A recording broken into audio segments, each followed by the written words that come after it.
Alrighty, thank you so much and welcome everyone to today's coffee chat. Today our conversation will be on engagement with feedback, effective feedback. And I'm really excited to have this conversation with you because we know that engaging students in conversations about their own learning has significant impact on the success of meeting the learning outcomes and of course the successful completion of the course. So let's get started right away with a little bit of, excuse me for a second. Let's get started right away talking about our community of practice. So here at Quincy College, we like to talk about our community of practice model. And what that means in terms of our coffee chat is that we engage in a fluid conversation about the week's topic. And we appreciate and we respect equal voice in our sessions. We want everyone to be able to ask questions and listen to each other's perspective. And what that also means is that when we're practicing equal voice and listening to perspective, we actually become mutually responsible for each other's learning. And so by sharing, by asking questions, by allowing ourselves to go deeper and deeper into the content, we are thus learning. And those shared experiences, whether we think they're relevant or not, they do have value. They do have value, and oftentimes it helps when we share our experiences. It does help our colleagues to make connections to the topic that again brings them into a deeper level of learning.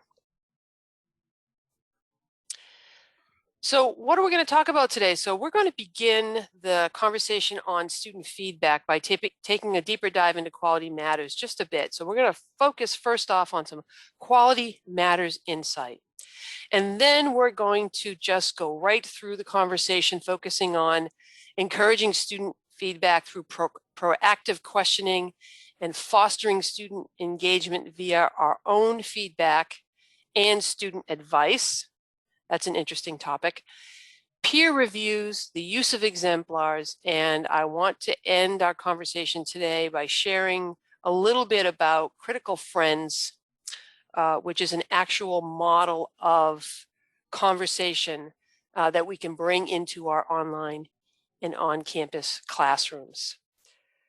So let's begin talking about a little bit of what Quality Matters has to say. Well, we're going to target the Quality Matters conversation a bit by focusing on General Standard 5, which is on the learner activities and learner interaction. And specific Review Standard 5.2 tells us that these learning activities that we're establishing in our classrooms are really opportunities for interaction among students, among all of the classroom, including ourselves as instructors, that support active learning.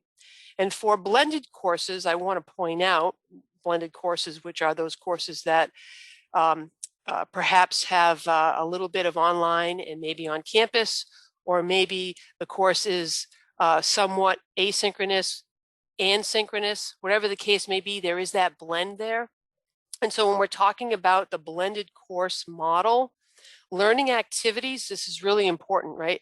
Learning activities that occur in this format are really woven together by that common theme. And that common theme is made very clear to the students. So for example, students in this blended format in our classrooms understand the connection between what we are doing synchronously together and what we are doing perhaps independently in the online setting. There is that distinct connection so that learning can have a nice flow to it. And in particular, those learning activities and that student engagement, we know that Quality Matters reminds us that in terms of the student piece, they're always engaged by doing something. And in terms of the feedback that we're going to talk about today, we want students to use feedback as they're discovering, right? They're on their own, they're doing a little bit of research, they're processing, and then they're turning around and applying the information. And interwoven is that feedback. That's so important feedback. As instructors, we know that we're guiding the students, right, throughout all of the aspects of the course, providing that feedback. And as we do, what we're doing is we're sort of increasing the level of student responsibility of for their own learning. And so we're providing that feedback, giving them some specific thoughts to consider, specific to-dos, maybe revisions. And then we're letting them go a little bit, and we're telling them, this is what you need to do, now go do it. Student instructor, that connection according to Quality Matters, well, what does that look like? Well, that means that we as instructors are providing that all-important feedback on assignments, and we're engaging students in discussion boards, and we're providing that real-time flowed path discussion throughout those individual discussion boards, connecting them through Zoom as well. So we're having conversations in the discussion board, we're continuing the conversation via Zoom, we're helping students make that connection between the blended and the blended course. And then lastly, Quality Matters tells us that we want our students to engage in conversation with each other. And that looks like that collaborative, those collaborative projects, the group discussions, small group projects, problem solving assignments, peer critiques. You could throw some case studies in there. The point is that students are actually working together, asking questions of each other, providing feedback to each other, and learning together as a learning community within our classrooms. So that's the Quality Matters insight, again, specifically targeting General Standard 5. Now let's dig into a little bit about, well, what does this really look like to us in our online classrooms or in our face-to-face classrooms? So the first thing that I want us to talk a little bit about is the use of student voice in the classroom. And one of the ideas that I want to present to you today starts off in that student introduction. In the student introduction, oftentimes we want our students to interact with each other right from the beginning, right? This establishes that community of learner, right? And it also allows us to establish our teacher presence in the course when we're engaging in the student introduction.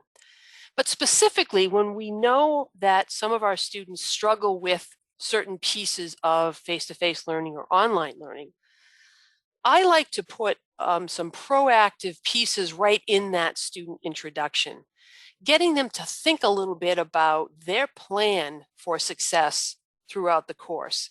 So I've given you a few of the questions that I've used. I put it right in the student introduction, and how will you make time for this course? What is your plan B if you don't have access? Or like yesterday when Canvas just shut down, what will you do? How will you handle that? Do you have an alternative? Do you have another computer? Or maybe can you use your phone, etc. And what I found is that when I have put proactive questions right in that discussion board, and then I've sort of commented on their responses to those proactive discussions, it really does help all of the students come up with new ideas or plans, if you will, to put in place so that they can always feel in control and ready to go at any moment. And I'm wondering, has anybody else played around? I know we've talked about the student introduction before, but I'm wondering if anybody else has played around with different types of questioning or maybe synchronous conversations about proactive planning. I do. That's part of my introduction. I ask them, about what days they're going to devote to the class, or, how they plan on balancing work and school, and that is part of my introduction. I have like 16 different questions that I pose. They don't have to answer all of them. I just say, here's some ideas. And that is part of my questioning. And did you get some good feedback from students and sharing and advice and whatnot? Yeah, I think that I like the student introduction. I mean, I always, put my introduction on there as well, but I love the student introduction. And that is the discussion post that I always respond to all of my students, is definitely the student introduction, even though it is very time consuming. That's the discussion post. I do work really hard to make sure that I do respond to each and every student, and it gives me a good sense of who they are and their study habits. And if they've ever, I asked them if they've ever taken now I know things are a little different, but way back, I asked them if this was their first online class, if they have any experience with online, do they consider themselves tech savvy? What will they do if they have computer issues, things like that.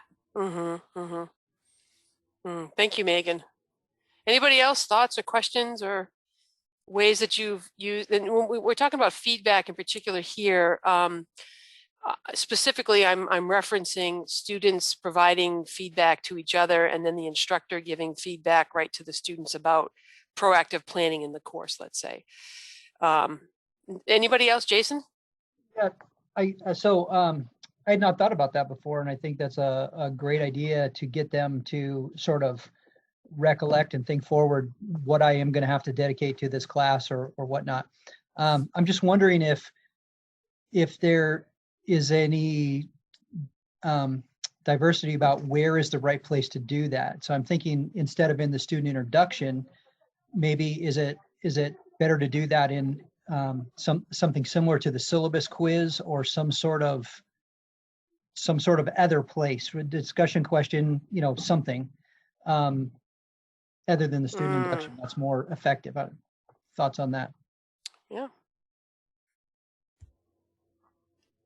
It is It is a question on my syllabus quiz too, Jason. I definitely agree with you, but I think as far as where they're engaging with one another and sharing their ideas, I understand putting it in the student introduction as well, because they can kind of see what others are planning to do, whereas in the quiz, we're the only ones who see the answers to their quiz. Good point.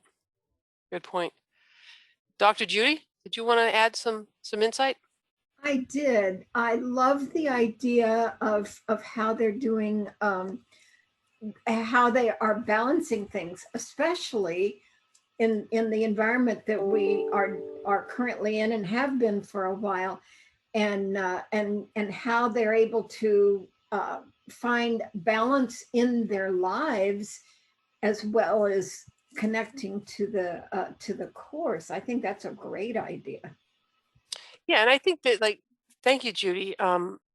These suggestions, by the way, are flexible, right? So it's about taking one of the ideas perhaps that you hear or that is shared on the, during one of our coffee chats, and then making it work for yourself, because it's certainly not a one size fits all, right? I go back a lot of times and remind myself, and I remind others that we as the instructor, we know for the most part throughout the course where students are going to struggle, right? Where they tend to question, where they tend to do very well. And because of that, because we know where they're headed and we sort of know what's in store for them and their reaction per se, we put proactive pieces in place so that we can break down those barriers, right? Instead of knowing the barriers there, let's break it down altogether so that we don't even have to put students through any of that challenging time. I want to move us along to the next piece. It goes along with the first piece. This dives a little bit more into that student listening to other students, that student advice. So here's an idea I want to share about using announcements in a similar proactive approach.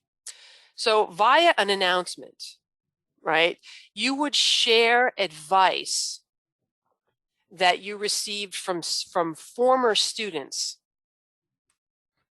for current students on how to succeed in the course.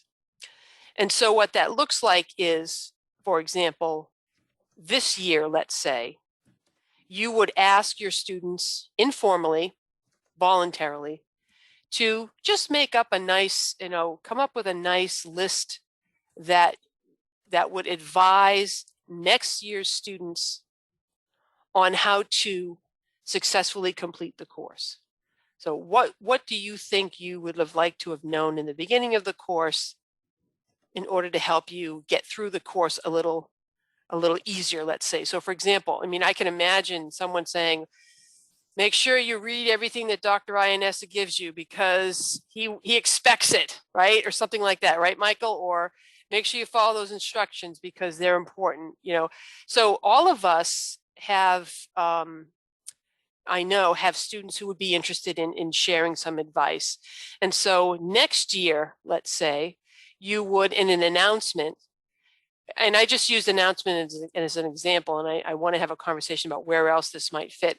But as in an announcement, I would post the advice from last year or last semester's students.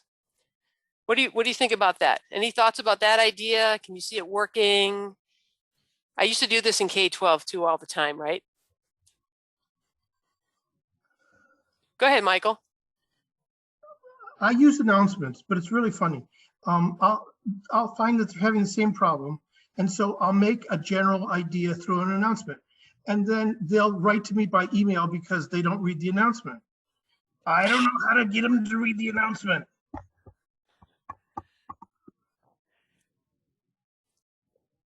They should get an automatic notification that they have an announcement, especially if they have the app on their phone. If they have the app on their phone, that announcement comes right through. But that's if they actually go into the settings. Yes. Right. They have to adjust their settings so that those announcements can go through. So that might be a bit of advice that you would maybe give in the beginning, or maybe you ask your students to plan or whatever. Right. Mark, did you have a comment or a question about this? I noticed your hand is up. Well, a prior this discussion point about helping students plan. One of the things I did, if you want me to, do you want me to throw in on that? Yeah, sure. Go ahead. Yeah. So one of the things I do is I draw out a weekly calendar for everybody, Monday through Sunday, running from 6 to midnight. And I take a student I know and I have them tell me what they're doing on all those times. And what I try to do is have them drill down and block off X amount of time for studying, non-class time. That way I tell them is if you block that off as if you have a job or a class, you're not worrying throughout the week of having to do an assignment. Oh, when am I going to do this? When am I going to do this? You block that time off, it's done. And I use the example of when I went to grad school where I'd get up every Saturday morning, go in town and study for the day. And kind of registers with people for that. Yeah. That's one thing. On the announcement thing, I also do an announcement, but I also copy that same announcement and do an inbox message through Canvas to them too. So there's 2 options for them to get it. Nice. Yeah. And you could, I mean, this advice, again, this is all flexible. We could be using any of these ideas in several ways throughout our classrooms, right? Anybody else comments on this idea about, using some advice from former students to prepare your current students? Oh, Lisa? Yeah, go ahead. One of the things I do when in the in-class part of it is that I hand out a piece of paper at the end of the class and I say, don't put your name down. Tell me what I did right. Tell me what I did wrong. Tell me what you really liked and tell me what I could do better. Yeah. And get some good positive feedback out of that too. And I have changed classes due to the feedback if it's consistent. So thank you for sharing that. Anybody else?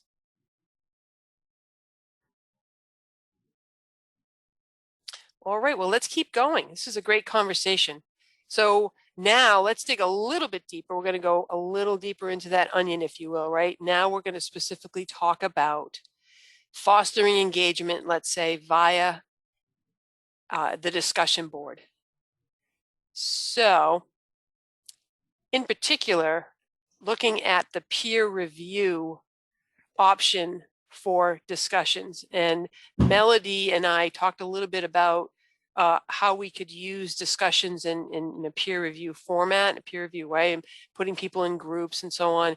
And she's prepared to talk a little bit about how the nuts and bolts with how to do that in Canvas.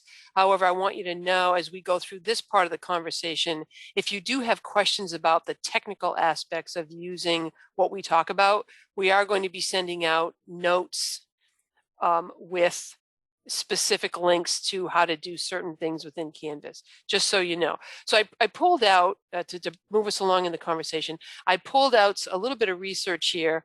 And the first piece is a direct quote, Seisman from 2012, the best online instruction allows for students learning to be forged more through interaction with each other and less through instructor lecture.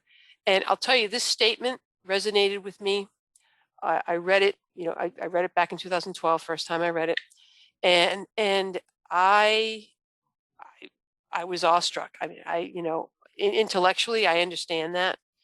But I think it really took me back a little bit, because although I know as an instructor by nature, I put students in groups and I try not to have too much airtime, etc.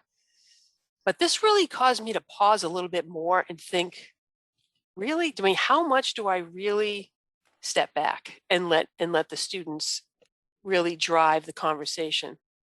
And so I put this up here just to, like, again, bring it to all of our attention. And I put a couple of comments, a couple of statements that I would like us to talk about. First of all, keep in mind that when we are looking at any kind of a peer review process, it's flexible, right? So we can do it however we want to do it. But the idea here is we have students reviewing comments on their initial discussion post, let's say, for example. So number one, student, submit your initial discussion by Tuesday. That's your initial post. You will comment on your peers' post by Friday, let's say, as an example. The students then get all of those comments from their peers, right? So then the individual students take those comments from the peers and they revise for the final revision and submission in that discussion board post. This is all into the discussion board. So let's say, for example, I'll just stick with something simple, writing a thesis statement. Okay, so you ask the students, it's all ready to go. You put a nice prompt on the discussion board, and it has something to do with writing a thesis statement. Okay, so the students post their initial thesis statement. Within a matter of 2-3 days, everybody makes a certain amount of comments, advice on everybody else's thesis statement. Then, as the student, I take on day 4, let's say, all of my peer comments and I revise my thesis statement. And then I resubmit in the same discussion board. So that's from the student perspective. From the instructor, I'm in there. I'm looking at the advice. I'm looking at the initial post, first of all. I'm looking at the advice. I'm looking at all that feedback. So I know where my students are at with the feedback, right? I see where this is going. So I can right away in the beginning and in the middle, I can get in there and I can adjust some feedback, let's say. So if student A is giving feedback to student B, but that feedback is not really well written, I'm in there and I'm adjusting the feedback for the student B. And so again, I'm in that DB throughout the entire week, let's say, and it could be a 2-week posting. It doesn't have to be 1 week, but I'm in there and I'm seeing the interaction between all the students. And then lastly, I'm grading only that final submission in the discussion board post. And so some of the research that I pulled out that sort of goes along with this idea is that we are, as instructors, we're always engaging in that discussion board. Those discussion boards are not just for students to go back and forth. If we don't read what they're saying, if we don't comment, we're not guiding the learning.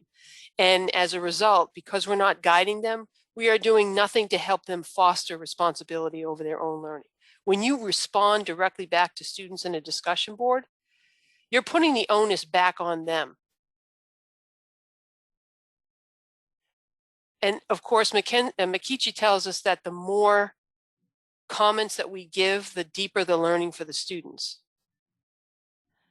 And that doesn't mean, this goes back to, I'm not sure who, Megan, you mentioned the student introduction, that you like to comment on each of those student introductions, right?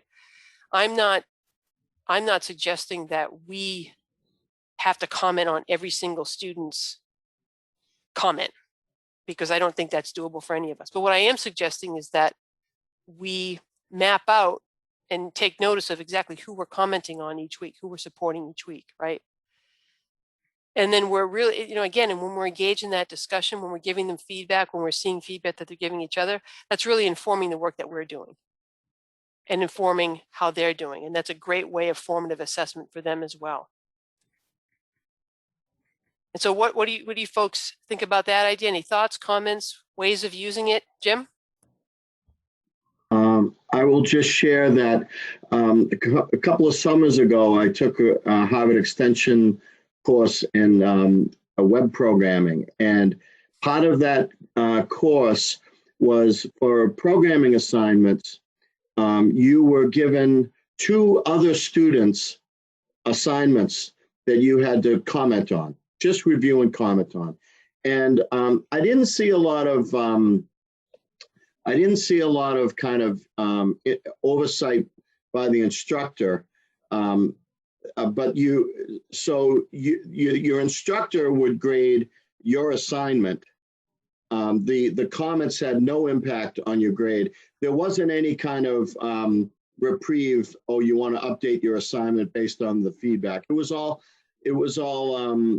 just so that there was interaction between the students, but also in that class, reviewing code, right? Analysis versus synthesis, right? Reviewing code is a skill. So that it's kind of was a nice touch. And as you're mentioning this, I'm thinking I would like to try to do that. I don't know if I could reach out, maybe Melody or you, I'd like to kind of get some support on how to best use Canvas for that, where I could say, I want to have a student be able to review a couple of other students' assignments and comment on the assignments, and then make that part of the grade, the fact that they had commented on another student's assignment. Yeah, and as I said earlier too, we're going to provide a lot of links and a lot of supplemental resources to help you learn a little bit more about how to do this in Canvas. But absolutely, we're always available to help. A lot of times this just takes a matter of minutes for us to explain, whereas it would take hours for you to try to figure out on your own. So nobody has the time to do that. So please reach out to us for help at any time. Michael, question, comment? Yeah, I just want to say that commenting on every single homework assignment and every single lab makes a huge difference. They actually do better, feel better, and are inspired by the comments. And I just can't tell you how important it is. And they can tell that that wasn't a very good answer because my comment. Yeah. Yeah. And it helps them to think a little deeper, right? And that, again, that becomes a responsibility flip, right? Because now you're telling them, you're giving them that advice, that feedback. And so the ball is now in their court. And so a lot of this also has to do with this is all like intertwined, right? Nothing is linear in teaching, but you also set the scene with your expectations in the class, right? So right from the beginning, the expectation of how we learn together is this. And so to your point, Michael, you explicitly tell them, when I give you feedback, you have to take the feedback and you have to make the adjustments and revise, right? That's part of the learning process. I'm sure you say it a little bit better than that, but right. So it goes back to that right in the beginning, that proactive approach, right, to planning the course design, right, for student success throughout. I'm going to move us along to exemplars. And I want to tell you, we're going to jump back, Jim, this is for you. We're going to jump back to that peer review idea in just a moment, because I have another suggestion that you might be interested in. But before we do that, I want to talk a little bit about the use of exemplars in the classroom. As a teacher in both K-12 and higher ed, I've been using various forms of exemplars to communicate expectations for the better part of 3 decades. And it has always ended up with more student success, less questioning, right? When I'm targeting when I use those exemplars. So for example, an exemplar is an example that we actually give to a student, an example of the product that we're expecting them to create. Not everything needs an exemplar, right? I'm talking about, let's say, a final summative authentic product that they're creating, right? At the end of the course, this capstone or this summative piece that they all have to create, or maybe it's midway. But in any event, you're showing them an anonymous example of student work. And Megan and I have talked about this a little bit. An anonymous example of student work that exemplifies a rubric, let's say. I always go back to like a marketing plan, right? Or, you know, what other authentic product that a student would have to create in your field. So let's just use the marketing plan as an example. So at the end of my marketing 101 course, let's say, my students must create a marketing plan for a fictitious company that they create. And the marketing plan consists of several pieces, right? And so throughout the course, students would create the various pieces that, when put together, make up this fully built out marketing plan. And so I would provide an example of a target market, or an example of you know, the 4 Ps, and in various parts of that marketing plan for students to use to connect what the rubric is saying, what we're learning about the content, and then what they must create authentically. There's not a replication here, okay? And we know, I mean, there are a lot of people who talk about exemplars, and I've always used them with success. We know that when students use exemplars, it is allowing them, again, to have more responsibility over their learning. They can comment on that exemplar.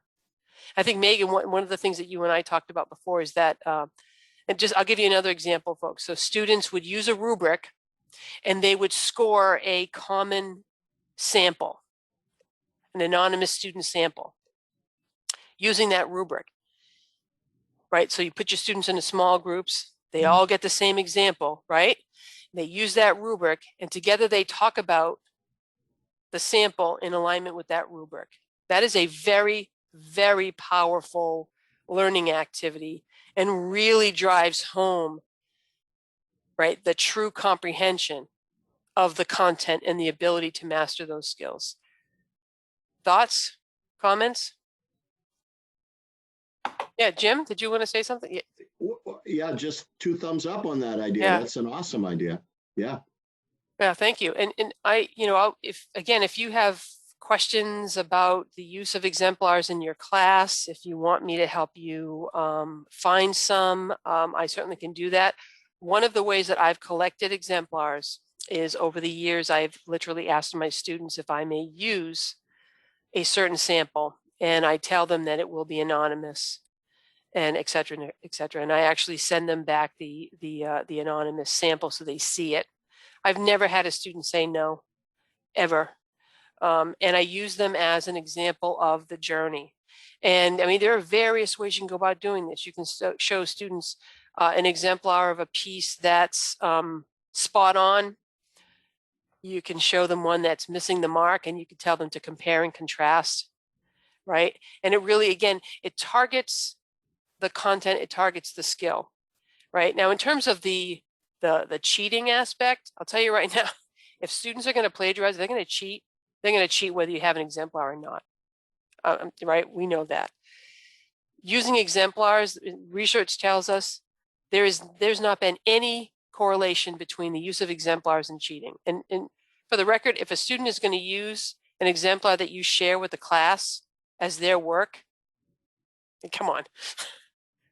I mean, really? I don't think that's ever happened either, but you never know, right? You never know. So, thoughts about exemplars, the use of exemplars, the student feedback piece.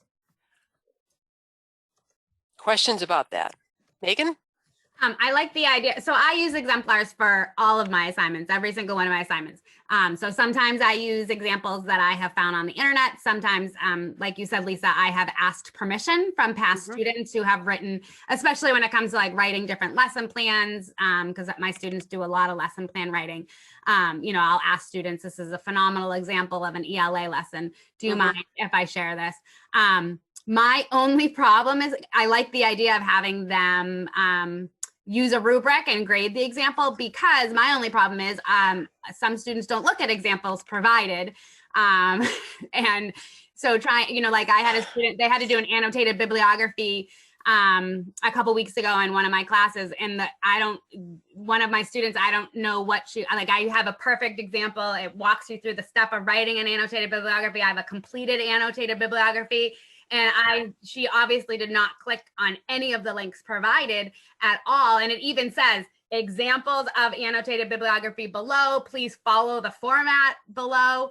So how, I don't know, you can bring a horse to the water, but you can't force them to drink. And I comment on, like Michael was saying, I comment on all assignments. Students have 1 week from the time an assignment's graded to redo the assignment for additional points. But even I referred her back to those links again. She redid the assignment again and did it wrong again. So that's my only problem, is sometimes students just ignore samples or exemplars that I have provided for them. And I don't know what else to do at that point. I don't know. I can't do the assignment for them. So that's how do we I don't know. I don't know if anybody else has an answer. I certainly don't. In the Zoom class, I'll click on the link and I'll say, here's the example. Here they are. Yeah. Online classes, I don't know. it's in bold letters. Please follow example below. I don't. Well, in spite of all of the wonderful, course design work that we put in and instructional planning, et cetera, yeah, we're going to have those students. But here's the thing, though. For me, that experience that you had informs what you do moving forward, right? So there's always that piece of, this is certainly something that's perplexing. I don't get it, but where in here can I learn, and I can use that information to inform my decisions moving forward. So real quick, Jim, we'll hop on over to you, and then we'll move forward with. All right, I just wanted to respond to Megan's comment. Yeah. Is some students have processed information differently, and it's hard for them to do what seems obvious to us, to click the link. In that case, so occasionally what I'll do, if there's something where I see something that seems ridiculous to me, where students aren't doing it, I'll make a little video, a brief video, kind of walking through the scenario, saying, gee whiz, there's going to be this assignment. It's crazy if you do this, but could you please just click the link? It seems ridiculous, right? It seems to do that. But if you are periodically getting that, you might be able to reach that. You're asking, how do you get the person to do it, a video? Yeah, I know, right? No, I agree. I even sent her a separate email with the links again, included in the separate email. Right. So, maybe I need to put together a little video that says, please click me or something. You sing on the video. Please click me, neon lights and so on. Yeah, big neon lights. I have there's been certain directions that students have definitely missed, and then like you said, Lisa, I learned from that. Going forward, I try to make those bigger letters or bolder letters, or I put it in bullet points in order for it to stand out a little bit more. So things like that, I definitely try to learn from one semester to the other. And I'm always making adjustments, but I'm like, yeah, sometimes you just got to be like, I don't know. Well, we're right on the edge of the time here, so I want to quickly just share one final suggestion with you. And Jim, this really directs your peer review thinking earlier on in our conversation. So one of the things that I'm intimately familiar with is a concept called critical friends groups.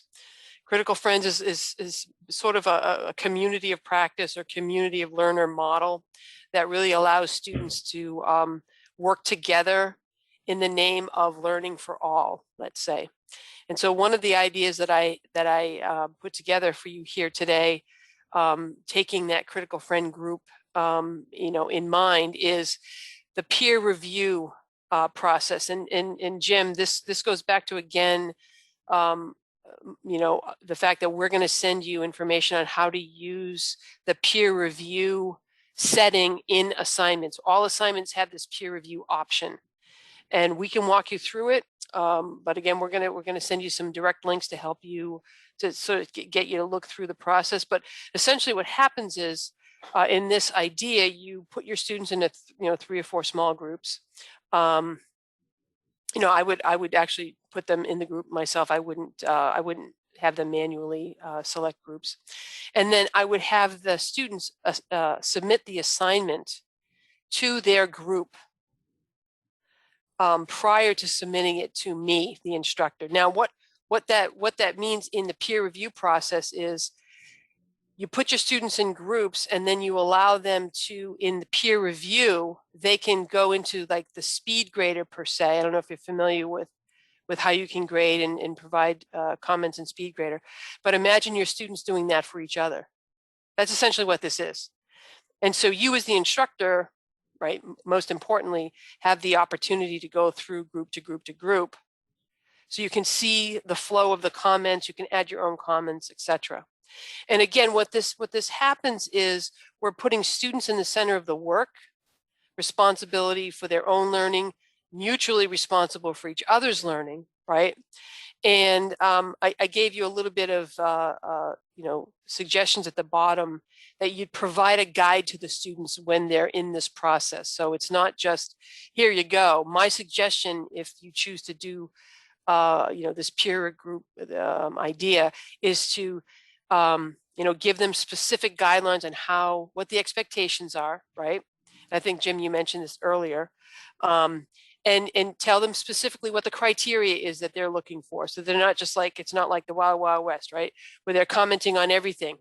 That's not what this is about. So you tell them, look, I want you to all comment on each other's work on this, like writing guidelines, assignment criteria, specifically go back to that rubric, right? When you think of the critical elements in the rubric, I want everybody to focus on this piece of content or this skill.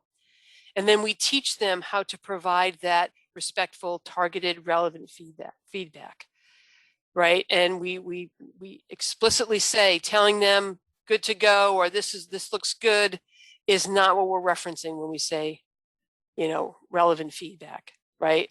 And so there's a whole process that you would want to put in place, like teaching them and showing them what it looks like to provide that helpful recommendation via QM, let's say, right? And you get them to practice a little bit together, maybe in one way, that's virtually or not. Maybe they can do it in small groups with you via Zoom. But then you get them into that peer review setting in Canvas, and you allow them to just run with it together. And you start small, a small piece of writing or a small sample or whatever, and then you'll feel a little bit more comfortable about the first time I did this, I was a little like, oh, I don't know what to expect. Oh my goodness, what's going to happen here? It was seamless. The first one wasn't as robust, but the third one was fabulous. And so we're just about ready to go. Michael, you're over there giving me the wave, so I'll go ahead and let you go ahead and give a final comment. Just wanted to tell you that I've got some students who are critical friends already. I had a student send in her friends test this week, except she forgot to take his name off of it. Okay. Yeah, so I think I'm just going to move ahead. I'm going to move ahead quickly here. I want to just end with a couple of more things that they're happening here in the hub. First of all, you are going to get opportunity to have this recording. Melody does a great job editing what we put together. It will be in on our YouTube channel, and it will be in our resource, our PD resource in Canvas. But specifically coming up, Melody just went through a nice presentation for students teaching them how to create engaging class presentations with Canvas. So we have that recording for students.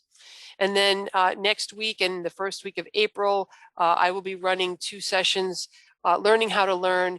I'm going to go over metacognitive study strategies, mind mapping, organization, and essentially what it means to be a learner, what the processes that our brains go through when we're actually learning, and how to really set ourselves up for successful learning. And finally, we have a lot of things up and coming. The media studio is now open. We'll talk a little bit more about that next week. And with that, I want to just thank everybody for joining me today, and want to thank you and hope that you have a wonderful weekend. And thank you so much for being part of our community of practice. All righty. Thank you, everybody.